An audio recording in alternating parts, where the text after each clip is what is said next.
Yes, but they have to do it. Our people don't.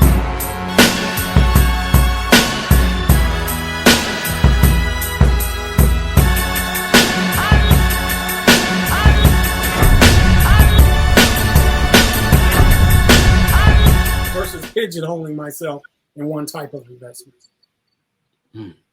Powerful information, man. Let's move over to hip hop. Let's talk a little bit of hip hop because last week, Meek Mill, and we've been talking about this, at least the last couple of years. We touched on it a few times. Announced that he'll be walking away from Rocnation. Your thoughts? Because I don't want to say we've seen this coming or you've seen this coming, but you told us from the beginning. One, don't ever sign to other artists. Yep. And then Method Man came out and said it the other day as well. So talk to us about the record industry and in particular as it relates to Meek Mill and Rocnation. What do you think happened with that? Signing to another artist. Record labels are companies. They make money off investments. Those investments treated like stocks. They're called music. If you're not willing to go to a label as a partner, you're going to go in as an employee. You lose. Since when does an employee have more jurisdiction than the boss? If we're not willing to incur equal risk, then you're not going to reap equal benefits. So Meek Mill and I remember distinctly on the channel talking about the 360 deal. I knew it was a bad deal to sign to Rick Ross. Rick, I'm sorry, man.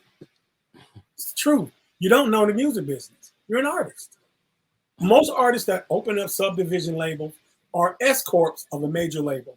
It's usually the four majors. It's either Sony, it's either Universal. Yeah. These major labels give out sub-label deals. So you get a bunch of money up front, and you're empowered to deliver products. Well, the artist is going to get you at free 99. I'm going to pay you the least amount of money to produce product, but they're not doing it. They got lawyers and people that are signing, that are developing these contracts, and they're just throwing out boiler contracts, templated contracts. And the artist doesn't understand that because now the 360 has even changed. It's evolved to a whole nother animal. Well, now they're taking so much of the mechanical rights that you're doing better off working a 9 to 5.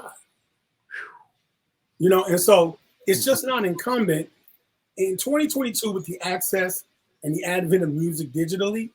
It always pays to go independent. And if you're going to sit down with a label, to those that follow the channel, the young guys and ladies that are aspiring in music, come to the table with money. Do a partnership deal. If you can't go 50-50 as a partner, you're going to have a serious problem on the back end. Wow. We seen French Montana. He came out, I don't know if it was yesterday or a couple of days ago, and said that a lot of these labels are now taking life insurance policies out on hip hop artists. And when I heard it, that shocked me because it now seems as though it confirms a lot of what O and I have been talking about at least the last couple of years, and with some conversation with you, is they are now cashing in on these hip hop artists' deaths, on their demise. Because if they die, obviously they get not only the recoup from their album sales that are about to spike, but now they have a policy out on them. Is this standard business procedure? Because I had a lot of people in the comments saying, "Oh, I'm a trucker and this is standard procedure," and it don't seem like it to me. But is it? Is it standard procedure or just something more to that situation? It's absolutely unethical. Man. Just because you're following a standard, Sam, that doesn't make it ethical. Right? It's unethical. It's undermining. And it's criminal, but it's compliant. Mm-hmm. So they're just meeting compliance, but it's absolutely unethical. Of course, I would turn a side eye to a label that, number one, doesn't explain clearly that they took a policy out on you. When you read a standard contract, it says it indirectly. Doesn't say it directly. And most of the time, you never even find out. It takes something rare or something to happen, like you actually going to buy some insurance. You might find out you already have it as an artist, but yeah, it's definitely unethical, man. And you have to wonder for some of these artists and the things that happen to them. And we always find ourselves asking, what were they thinking? Why would they do something like this? Why would you be in this area of the neighborhood? How could somebody just drive up on you? So forth and so on. How did these people find you? We all come from the same neighborhoods, bro. Mm-hmm. Come on, man. I'm not gonna go back to my old neighborhood in Chicago and hang out because I want a piece of chicken. Right. Come on, man. It's something to that, in my opinion. It's something to it. Do you think that they're being more proactive with these life insurance policies because they know like the possibility that these rappers could be killed? It's more higher than likely that they could be killed now with the racial violence now in hip hop. You think that's has something to do with it? Everything. If I'm a business owner, Right. I'm going to protect the indemnity of my asset. I got to protect the loss. Risk management and loss prevention is the number one rule in investment. So, of course, if I know that this person is making this type of music, living this type of lifestyle, of course I'm going to protect them. I'm going to protect myself against their lifestyle.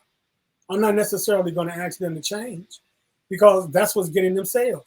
But tell you what I will do, I'll bond them. That means I'm going to put an insurance plan on. Definitely. Because I'm investing money into these guys. And if they meet their untimely demise, I'm going to be compensated for my investments.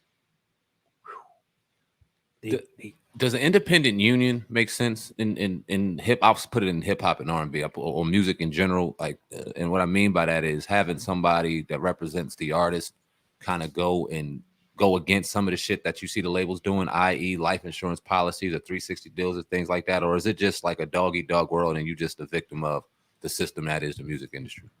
Would it make sense? I talked about this before. Artists need an independent union. Yeah. Similar to the NFL, the NBA, it needs to be collective bargaining agreements. There needs to be some level of regulation with the way business is done. Because the way the music business is structured, there are a lot of things that are not publicly put out there for the sake of the business. And those of us that are artists like Sam, you know directly, you being an artist, you've been subject to every artist is always sat across that table and be like, did you hear what he just said? Wait a minute. Oh, but it's too late because you're in the midst and you're like, damn. Mm-hmm. Now you got to backtrack. And it's constantly happening. And artists do need a separate union that creates a collective bargaining agreement that standardizes these contracts. Powerful.